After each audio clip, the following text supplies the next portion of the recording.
Aquela rotina de sempre do pescador, né? Um salve pra família aí, nós estamos aí. Acabamos de acender um fogo por causa dos mosquitos agora. Tem 5 linhadas armadas com abacate. Tá difícil a pescaria, pessoal, mas a pescar tem que ter paciência. Então a gente não pode concluir nada.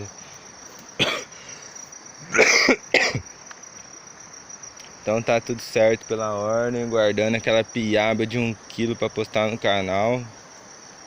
Já tem uma lá que eu ganhei, vendi ela por R$25, pessoal. Vendi ela barata, aí tá o rio Paraíba.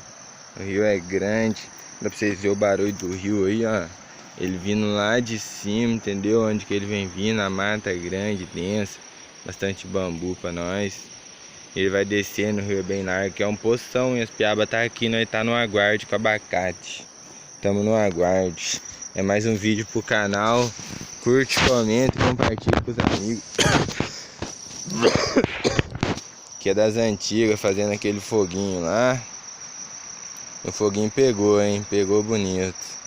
É nóis.